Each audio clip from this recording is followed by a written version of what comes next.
Hello, everyone, welcome to my YouTube channel. Leading by example. How Emily Sonnett has established herself as USWNT's secret weapon. The 31-year-old never considered herself a guaranteed starter, but she is making the most of every opportunity under Emma Hayes. On the current United States women's national soccer team USWNT roster, only 3 players have tallied over 100 appearances for their nation. Emily Sonnett is one of them. It may have seemed an unlikely achievement for the 31-year-old, who has never considered herself a bona fide starter when it comes to playing for her nation. I think one thing I think about for my personal journey is that it didn't come quickly, she told The Guardian. I wasn't seeing starts or a lot of game time.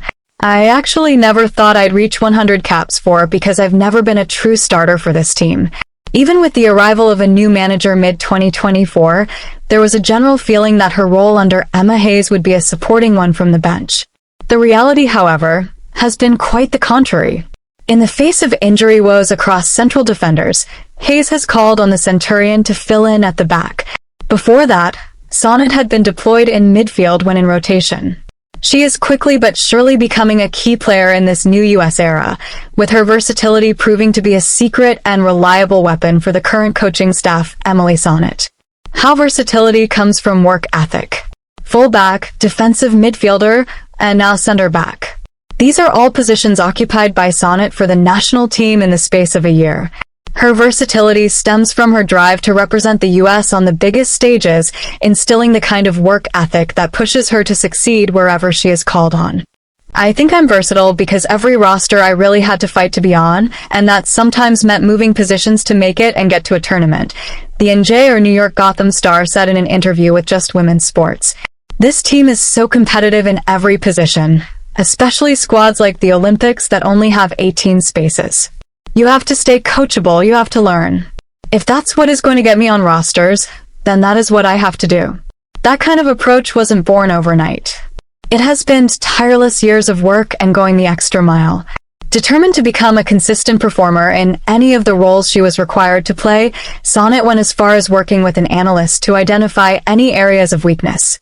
It probably took me 4 years to really get that consistency across the pitch down, she admitted to the Women's Game podcast. I worked with an analyst so I could understand exactly where I'm falling short and where I'm not, so I can have these consistent years back to back. I would look into defensive duels, aerial duels, progressive passes, where I'm passing the ball and assessed if I was hitting certain numbers compared to some of the best center backs in the world. Such willingness to improve her game and apply it at each opportunity has made her a go-to option in the face of a minor injury crisis in the backline, finding a place in Hayes' side. At Paris 2024, it became clear that Sonnett, much to her surprise, would be a crucial part of Hayes' plans going forward. Her experience and expertise across multiple positions made her an invaluable asset in the English coach's first tournament in charge. More importantly, it outlined what her plans for the player were, and that included seeing her as more of a central defender as opposed to a fullback, which had previously been her core role with the national team.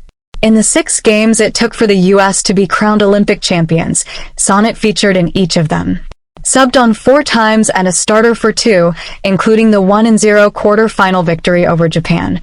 Then came the She Believes Cup and, without first-choice center-back Naomi Girma, the Georgia native stepped in comfortably. She is once again the go-to replacement at the back for the USWNT's latest friendlies against Brazil, amid more injury woes following Tierna Davidson's withdrawal from camp. I'm someone who leads a lot by example and being coachable.